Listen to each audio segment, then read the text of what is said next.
देश के सामने एक ही मुद्दा है, कास्ट सेंसस। ओबीसी कितने हैं और उनकी भागीदारी कितनी होनी चाहिए, ये हिंदुस्तान के सामने सबसे बड़ा सवाल है। और कांग्रेस पार्टी की हिंदुस्तान में सरकार है, पहला काम ये हम करके दिखाएंगे। आप सब लोगों को पता है कि 2021 में जनगणना होना था, 2021 में जनगणना नहीं हुआ है। दुष्यंत कुमार कहते हैं कि कहां तो तय था चिरागा हर एक घर के लिए, कहां चिराग मयस्सर नहीं शहर के लिए। डेटा जब इतना इंपॉर्टेंट है, जब हर चीज को गिना जाना जरूरी है, आप स्त्री गिनते हैं, पुरुष गिनते हैं, शिशु गिनते हैं, पशु गिनते हैं, तो फिर जाति गिनने में क्या दिक्कत है। और हम इसमें कुछ और तो नहीं कह रहे हैं, हम ये कह रहे हैं कि देश में हर 10 साल में जो सामाजिक, आर्थिक और जातीय आधार पर जो जनगणना होता है, उसका रिपोर्ट जो है आप जारी कीजिए। नमस्कार, मैं नाज़मीन खान और आपका स्वागत है हमारे खास प्रोग्राम बात सच की में। आज प्रोग्राम की शुरुआत हम बिहार में हुई जाति जनगणना के आधार पर करेंगे।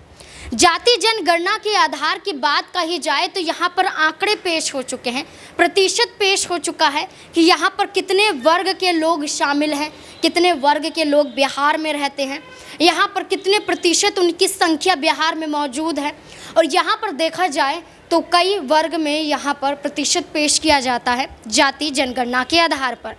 यहाँ पर देखा जाए तो बिहार में इस उपलब्धि को लेकर खुशियां मनाई जाती हैं, तो वहीं दूसरी तरफ इसी को लेकर दुख भी जाहिर किया जाता है।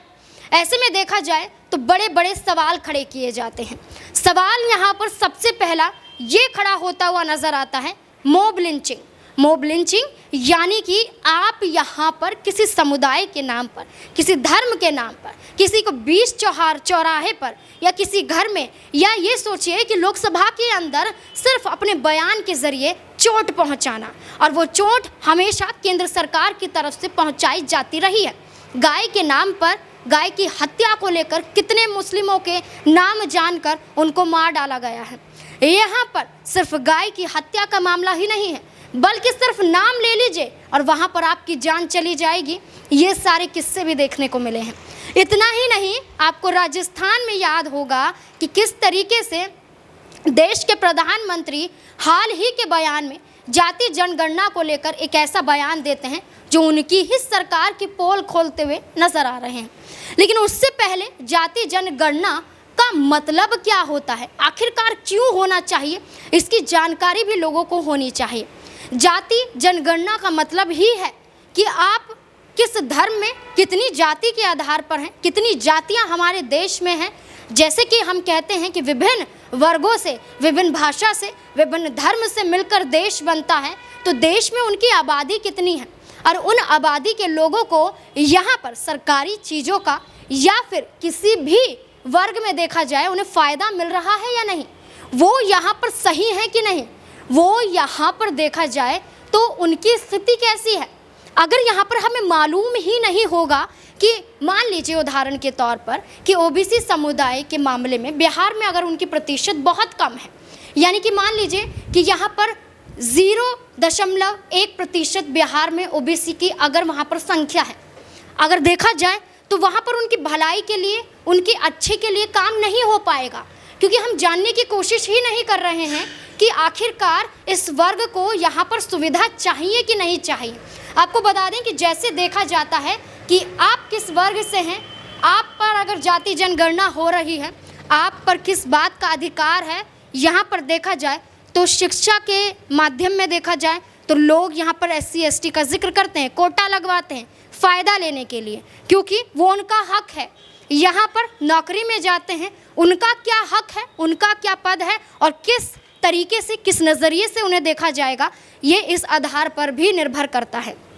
ऐसे में जाति जनगणना होने से जिसका जो हक है, जिसका जो अधिकार वो उन्हें मिलेगा, जो यहाँ पर मुश्किलों में है उनका एक तरीके से उन्हें राहत पहुँचाने का काम भी सरकार की तरफ देखा जाता है। इसलिए यहाँ पर एक बड़ा कदम बिहार में उठाया गया और बिहार में उठाते हुए नीतीश कुमार इसको लेकर क्या कुछ कहते हुए नजर आ रहे हैं, देखिए जरा।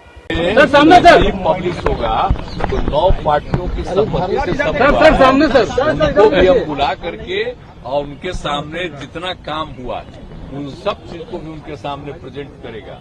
और जितना सब कुछ ज्ञान मिला है आज तो सबको बता दिया गया है, सब लोगों को दिया जाएगा ताकि आप लोग भी जानिए। तो कल ही हम 3:30 बजे दिन में ही 9 पार्टी के लोगों से हमने बात कर लिया और कभी मीटिंग करेंगे। आप लोग भी आइएगा, रहिएगा, हम सीधे एक एक चीज का प्रेजेंटेशन। सवाल ये है, सबसे ज्यादा संख्या लगभग 37% अति पिछड़ी जातियों की है। तो क्या आपने जो अति पिछड़ी जातियों के उत्थान के लिए काम किया, तो क्या और भी नया कुछ पॉलिसी इम्प्लीमेंट करेंगे उनके लिए? सब कुछ का जो कराया गया तो ये पूरा का पूरा करके जो भी रिजल्ट आया है, अब उसके बाद सबकी आर्थिक स्थिति का एक एक परिवार का भी ले लिया गया, तो करके भी सब कुछ उसको भी कर रहा है, सबको जानकारी भी दे देगा और कुल मिला करके कल प्रेजेंट करवा देंगे एक एक जगह। और इसमें किसी की मान लो कि उसका रिजर्वेशन बढ़ाने का संख्या बढ़े या कुछ और हो, किसी के लिए भी आप देख रहे हैं अनुसूचित जाति जनजाति की संख्या बढ़ी है ना, 10 वाला फिगर 16% और 1% से थोड़ा कम 1% बढ़ करके बढ़ा है ना, फिगर उनको भी फायदा है।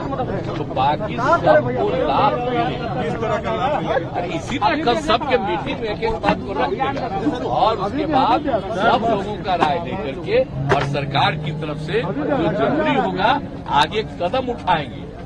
आप उसकी चिंता मत करिए। प्रधानमंत्री ने विश्वकर्मा योजना लागू करके अति पिछड़ी जातियों के लिए, अति पिछड़ी जातियों की संख्या बढ़ गई बिहार में सबसे ज्यादा है। प्रधानमंत्री को कमतर करने के लिए क्या लागू करने जा रहे हैं? हमको कोई पता नहीं क्या लागू। हम तो आपको कह रहे हैं कि जो हम लोग बिहार में कर रहे हैं कोई आज तक किया है, बिहार के जितना बढ़िया होगा और इसके बारे में हम लोग जो उसके हित में कोई भी काम सभी जातियों का ही नेम कर रहे हैं। एक ही बात हम नहीं कर रहे हैं, सबके हित में जो काम आगे बढ़ेगा तो वो हम लोग करेंगे। अब बाकी उन लोगों को अभी तक नहीं किया, बोलिए ना भाई 10 में तो मान लीजिए जाति आधारित नहीं हुआ, जनगणना तो होना चाहिए था ना, तो नहीं ना हुआ। आरक्षण का दायरा भी बढ़ाया गया, आप कहिएगा वो उचित नहीं है। कल हम सबके सामने जो रिपोर्ट आई है ये प्रेजेंटेशन हो जाएगा और इसमें जो स्थिति है उसके आधार पर जो भी आगे बढ़ाना है काम करना होगा उसके बारे में देंगे। लेकिन कल तक एक एक बात को रख देना जरूरी है और उसके बाद जो करना होगा अरे नहीं दिख रहा है आगे कोशिश करेंगे। लेकिन अभी कुछ कहना ठीक नहीं, कल भर जरा सा हो जाएगा। कल के बारे के बाद धीरे धीरे आपको पता चलेगा।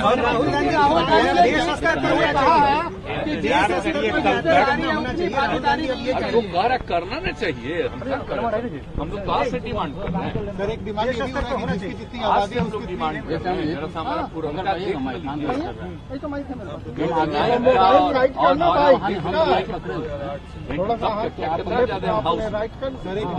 मंत्री थे तभी कितना बोले थे ये होना चाहिए। समझिए शुरू से हम लोग इस बात को कह रहे हैं। सर आपके गठबंधन तरफ से ये डिमांड हो रहा है कि जिसकी जितनी आरक्षण का दायरा बढ़ाइए ना सर, क्या बिहार में जिसकी जितनी आबादी उसकी उतनी हिस्सेदारी ये डिमांड यही आप हमसे अभी मत पूछिए, सारा चीज जो रिपोर्ट है सबके सामने आएगा और रिपोर्ट आ जाने के बाद आगे सबके हित में जो भी काम करना है उसका निर्णय लिया जाएगा। सर क्या ये हिंदुत्व बीजेपी के हिंदुत्व प्लान को काउंटर करने के लिए मंडल 60 को रिविजिट कर रहे हैं आप?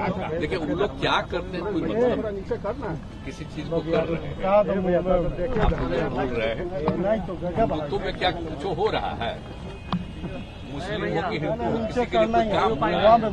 मुस्लिम के खिलाफ तो ही है लेकिन हिंदू में कोई काम हो रहा है? आप जरा बताइए तो क्या काम किए हैं शेड्यूल कास्ट, क्या काम किए शेड्यूल ट्राइब? अति पिछड़ा को अभी भी मान्यता दिए हैं पूरे देश में, बोलिए पिछड़ा ही न है, अति पिछड़ा तो बिहार में है। तो इसीलिए ये सब उनको क्या आइडिया है, कोई आइडिया है?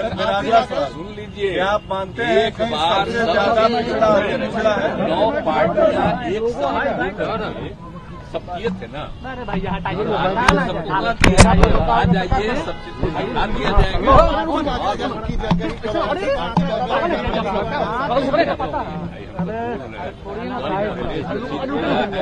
वो करके प्रेजेंटेशन सब पार्टियों को कर दिया जाएगा और उसके बाद पार्टी को जो आगे लोगों को विकसित करने के लिए जो भी काम करना है, आगे बढ़ाने के लिए जो काम करना है, वो निर्णय लिया जाएगा। लेकिन उसमें ज्यादा दिन नहीं लगेगा। उपजातियों का भी परसेंटेज बताया जाएगा। भाई अपने अभी अब पूछिए, करने दीजिए, इसके बाद जो किया जाएगा बता दिया जाएगा। नहीं, सबसे पहले मैं देश को और बिहार को, जनता को जो है धन्यवाद और बधाई देना चाहते हैं। साथ ही साथ आदरणीय लालू प्रसाद जी और आदरणीय मुख्यमंत्री नीतीश कुमार जी को बधाई देना चाहते हैं।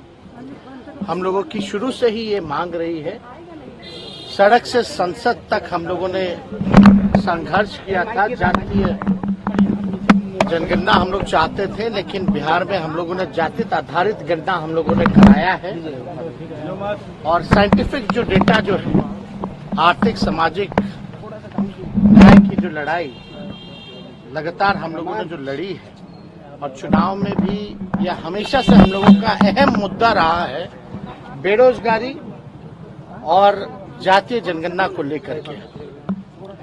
आप सब लोग जानते हैं कि आज जारी किया गया है जो साइंटिफिक आंकड़ा कास्ट बेस्ड सर्वे का, हम लोगों ने कम समय में सरकार बनने के बाद ही कम समय में हम लोगों ने जानकारी इकट्ठा भी की है और आज ऐतिहासिक दिन पर जो है ऐतिहासिक काम जो है हम लोगों ने किया है, जारी भी किया है। और आप सब लोग जानते होंगे कि कितने बार जो है अड़चने बाधाएं जो है पैदा करने की कोशिश की गई भाजपा द्वारा। और जब हम नेता विरोधी दल थे तभी सदन में हमने प्रस्ताव रखा था और माननीय मुख्यमंत्री जी का बड़ापन था कि उस समय एक कमेटी, ऑल पार्टी कमेटी जो है, प्रधानमंत्री जी के पास हम लोग गए थे। हमने ही प्रस्ताव रखा था कि प्रधानमंत्री जी से मिला जाए। जब बातें आ रही थी कि देश में जो है पार्लियामेंट में सवाल उठा तो उन्होंने मना कर दिया था सरकार ने, भारत सरकार की कराने से। तो हम लोग बेचैन होकर के भाई ये प्रस्ताव हमने रखा था बिहार विधानसभा में। और दूसरा ये प्रस्ताव रखा था कि प्रधानमंत्री जी अगर नकार देते हैं, मना कर देते हैं, तो बिहार सरकार जो है अपने बलबूते जो है ये चीज कराए। तो आप देखिएगा कि प्रधानमंत्री जी ने नकार दिया, लोकसभा में नकारा गया, राज्यसभा में नकारा गया, लेकिन जो हम लोगों का कमिटमेंट था ये कराने का, वो हम लोगों ने किया। इसके लिए लगातार स्वर्गीय नेता मुलायम सिंह जी, स्वर्गीय शरद यादव जी, लालू जी, नीतीश जी लगातार लगे रहे कि ये बात जो है होनी चाहिए। आखिर कौन लोग हैं जो कचरा साफ करते हैं, नाला साफ करते हैं, कौन लोग झुग्गी में रहता है, कौन लोग मजदूरी करता है, कौन लोग भूमिहीन लोग हैं। और इस आंकड़े में सारी चीजें आ गई कि किसकी कितनी आबादी है और किसकी क्या स्थिति है, आर्थिक स्थिति का भी जो है पता चला है। तो लगभग जो है 64% पिछड़ा अति पिछड़ा समाज के लोग हैं और 20% SC ST लोग हैं। तो ये आंकड़ा जो है लगभग जो है आप समझिए कि 85 के आसपास जो है पिछड़ा अति पिछड़ा दलित समाज का जो लोग हैं, वो आंकड़ा जो है देश के सामने जो है अब आ चुका है। अब हम लोगों का लड़ाई रहा है सामाजिक न्याय का और जो दौर है आर्थिक न्याय का, जो कमजोर लोग हैं उनको मुख्य धारा में लाने का। तो सरकार की यही कोशिश होगी, यही प्लानिंग होगी कि जो साइंटिफिक जो डेटा मिला है उसी हिसाब से हम कल्याणकारी योजनाएं, जो लोग गरीब हैं, जो जातियां गरीब हैं, हालांकि गरीबी हर जातियों में है, तो उनके लिए जो है विशेष योजना जो है हम लोग बना करके लोगों को लाभ पहुंचाने का काम करें। और यही नहीं, जब बिहार में हुआ है तो हम लोग तो चाहते हैं कि प्रधानमंत्री जी और भाजपा के लोग जो हैं पूरे देश में जो है जातीय जनगणना जो है कराना चाहिए। 21 में सेंसस होना था, अब तक तो सेंसस भी नहीं हो पाया, तो महिला रिजर्वेशन की तो दूर की बात है, लेकिन ये होना चाहिए। जब भी सेंसस हो हमारा ये मांग होगा, और इंडिया अलायंस का भी ये मांग रहा है, प्रमुख मांग रहा है कि देश भर में जातीय जनगणना जो है वो कराया जाए। पर सवाल उठ रहा है रिपोर्ट कार्ड जारी होने के बाद भी, वो सब पता चल जाएगा, वो धीरे धीरे नहीं, आगे अभी मुख्यमंत्री जी ने तो कहा है ना भाई, सब पार्टी के लोगों को बुलाया जाएगा। नहीं, भाजपा सुबह में भाई जो लोग भी गए थे उन लोगों की बात होगी तो विस्तार से हम लोग और भाजपा। ऐसे में देखा जाए तो नीतीश कुमार के बाद यहाँ पर एक तरीके से तमाम विपक्षी पार्टियां एक साथ आ जाती हैं, तमाम लोग यहाँ पर खुशी जाहिर करते हुए नजर आते हैं। ऐसे में देखा जाए तो यही बात आ रही है कि यहाँ पर भारतीय जनता पार्टी सर्वे करवाने से इनकार करती हुई क्यों नजर आती है। जब महिला आरक्षण बिल की बात हुई थी तो यहाँ पर लोकसभा राज्यसभा में पास करवा दिया जाता है, लेकिन यहाँ पर महिलाओं के नाम पर जनगणना को लेकर कहा जाता है कि कई वक्त लगेंगे, कई साल लगेंगे, जनगणना नहीं होती है। लेकिन चुनावी एजेंडे को देखते हुए यहाँ पर वोट पाने के लिए महिलाओं के लिए ये काम कर दिया जाता है, लेकिन महिलाओं को धोखे में रखा जाता है। इसी को लेकर ओबीसी समुदाय की महिलाओं को इसमें शामिल नहीं किया जाता है। इसी को लेकर केंद्र सरकार पर क्या कुछ राहुल गांधी कहते हुए नजर आ रहे हैं, देखिए जरा। चलिए आज ओबीसी की बात करते हैं, पूरी करते हैं। सबसे बड़ा सवाल क्या है? अगर हम ओबीसी की बात करते हैं, दलितों की बात करते हैं, हिंदुस्तान के लोगों की बात करते हैं, तो सबसे बड़ा सवाल क्या है? सबसे बड़ा सवाल यह है कि किसकी कितनी आबादी है।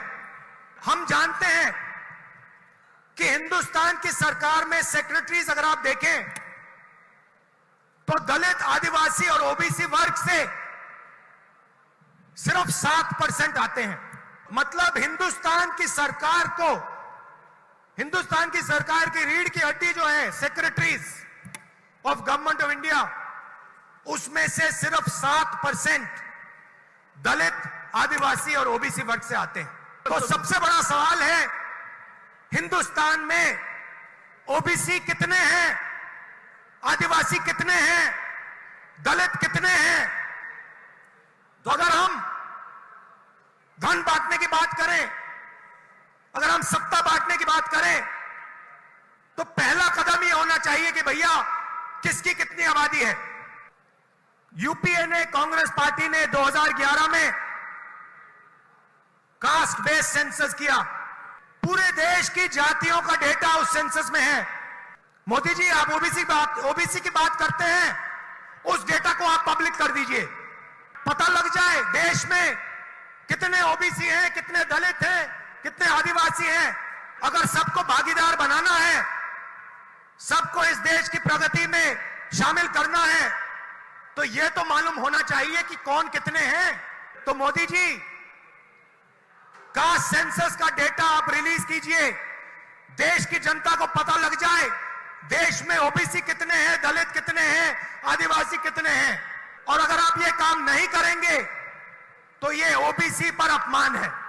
आपने ओबीसी की बात की, देश को दिखा दीजिए देश में कितने ओबीसी हैं, और फिर देश को समझाइए कि आपकी सरकार में सिर्फ 7% सेक्रेटरीज ओबीसी, दलित और आदिवासी में से क्यों आते हैं। दूसरी बात, जो एससी और एसटी का कोटा है उसको उनकी आबादी से प्रोपोर्शन कर दीजिए। और तीसरी बात, जो रिजर्वेशंस पे आपने 50% का कैप लगा रखा है उसको हटा दीजिए। फिर बात करते हैं ओबीसी का अपमान कौन करता है। एक एक करके कई पोल खुलती है, लेकिन देश के प्रधानमंत्री किसी और ही राग को आलापते हुए नजर आते हैं। क्या कुछ यहाँ पर देश के प्रधानमंत्री भी कहते हुए नजर आ रहे हैं, देखिए जरा। पूरी दुनिया भारत का गौरव गान कर रही है। दुनिया में भारत का डंका बज रहा है कि नहीं बज रहा है? बज रहा है कि नहीं बज रहा है? आज दुनिया को भारत में अपना भविष्य दिखता है। लेकिन जो राजनीति में उलझे हुए हैं, कुर्सी के सिवा जिनको कुछ नजर नहीं आते, उन्हें आज दुनिया में हिंदुस्तान का डंका बजना भी अच्छा नहीं लगता है।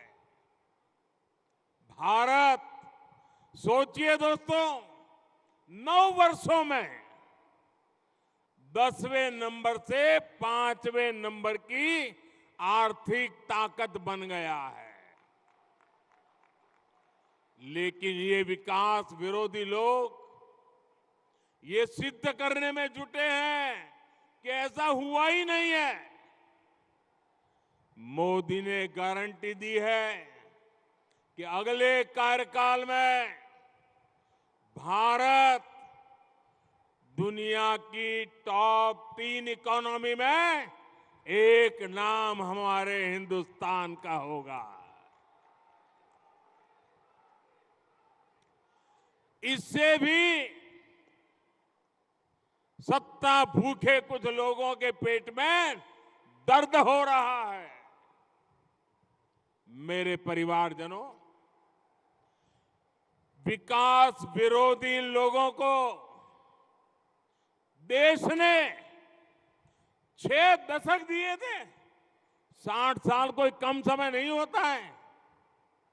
अगर 9 साल में इतना काम हो सकता है तो 60 साल में कितना हो सकता था। उनके पास भी मौका था, वो नहीं कर पाए। ये उनकी नाकामी है। वो तब भी गरीबों की भावनाओं से खेलते थे, आज भी वही खेल खेल रहे हैं। वो तब भी जात पात के नाम पर समाज को बांटते थे, आज भी वही पाप कर रहे हैं। वो तब भी आकंठ भ्रष्टाचार में डूबे रहते थे, और आज तो वो एक से बढ़कर एक घोर भ्रष्टाचारी हो गए हैं। वो तब भी सिर्फ और सिर्फ एक परिवार का गौरव गान करते थे, आज भी वही करने में वो अपना भविष्य देखते हैं। इसलिए उनको देश का गौरव गान पसंद नहीं आता। मेरे परिवारजनों, मोदी ने गरीब, दलित, पिछड़े, आदिवासी परिवारों को पक्के घर की गारंटी। इतना ही नहीं, यहाँ पर पुराने वीडियो की बात करें तो यहाँ पर कन्हैया कुमार भी कई बड़े खुलासे करते हुए नजर आते हैं। जाति जनगणना पर कई बातों का सच बताते हुए दिखाई देते हैं। क्या कुछ कह रहे, देखिए जरा। आप अगर प्रधानमंत्री जी की रैली को भी ध्यान से सुनेंगे तो कुछ दिन पहले कह रहे थे 135 करोड़ 135 करोड़, आजकल कहते हैं 140 करोड़। तो 135 करोड़ से 140 करोड़ हम कैसे हो गए हैं? क्या सचमुच 140 करोड़ हुए हैं कि 139 करोड़ ही हो रहे हैं? ये आंकड़ा तो सरकार को इकट्ठा करना चाहिए, सरकार को ये आंकड़ा जारी करना चाहिए। और जब गिन ही रहे हैं, पेड़ गिन लेते हैं, पशु गिन लेते हैं, शिशु गिन लेते हैं, तो जाति भी गिन लीजिए। आज देश को आखिर पता तो चले कि किस वर्ग के लोगों की वास्तविक हालत क्या है। यह भी तो हो सकता है ना। सरकार ने ही किया है कि इस देश में 10% EWS के आधार पर रिजर्वेशन दिया है, और कांग्रेस पार्टी ने, भारतीय राष्ट्रीय कांग्रेस ने उसका समर्थन किया कि अगर आपके पास ये आंकड़ा है कि जनरल कैटेगरी के लोग भी गरीब हैं, अगर आप उनको मदद देना चाहते हैं तो मदद दीजिए। सरकार यह भी डेटा इकट्ठा करती है कि गरीबी रेखा से नीचे कितने लोग रह रहे हैं। इसके आधार पर आप BPL कार्ड जारी करते हैं, इसके आधार पे आप उनको खाद्यान्न सुरक्षा देते हैं, इसके आधार पे आप प्रधानमंत्री आवास योजना के तहत उनको घर बना करके देते हैं। तो किसी भी सरकार के लिए आंकड़ा का होना जरूरी है। प्रश्न ये है कि आंकड़ा क्यों छुपाया जा रहा है। और आप सबने देखा कि किस चालाकी से यह काम की जाती है। राहुल जी ने चोर को चोर कहा। अब बताइए, चौ को चौ नहीं कहेंगे तो 100 कहेंगे। चोर को चोर ही तो कहा था, तो इन्होंने कह दिया कि OBC का अपमान कर रहे हैं। प्रधानमंत्री अपनी रैलियों में जाकर के कहते हैं कि मैं ओबीसी से आता हूं। अरे तो आप ओबीसी से आते हैं तो बहुत खुशी की बात है, बहुत अच्छी बात है कि ओबीसी देश का प्रधानमंत्री बना है। यह इस बात को सुनिश्चित करेगा कि अब सरकारी विभाग में कोई भी पोस्ट जो है वो खाली नहीं होगा। जितना विभाग में रिक्तियां हैं सारी रिक्तियां भर दी जाएगी। लेकिन रिक्तियां भरने से पहले यह जानकारी तो हो कि इस देश में लोगों की वास्तविक हालत क्या है, उनकी सामाजिक स्थिति क्या है, उनकी आर्थिक स्थिति क्या है, उनकी जातीय स्थिति क्या है। अब तमाम लोगों को आपने सुना और उसके बाद यहाँ पर तो बात सच की यही आ जाती है कि जाति जनगणना का होने का मतलब यही है कि लोगों के अधिकार के लिए लड़ना, और सरकार का काम यही है कि हर राज्य में जाति जनगणना होनी चाहिए। लेकिन सरकार जाति जनगणना नहीं कराती, सरकार यहाँ पर करवाती है हिंदू मुस्लिम में लड़ाई, सरकार करवाती है यहाँ पर कैसे दो धर्मों को लड़ाया जाए और वोट पाया जाए, और यही एजेंडा है। इसलिए जब जब यहाँ पर जाति जनगणना की बात आती है तो भारतीय जनता पार्टी इससे पीछे नजर आती है। अब बिहार में तो हुआ है, लेकिन तमाम पार्टियां अब ये दावा करती हुई नजर आ रही हैं कि जल्द पूरे देश में जाति जनगणना होनी बहुत जरूरी है। अब इस मुद्दे को लेकर आपकी क्या राय बनती है कमेंट बॉक्स में जरूर बताएं। धन्यवाद।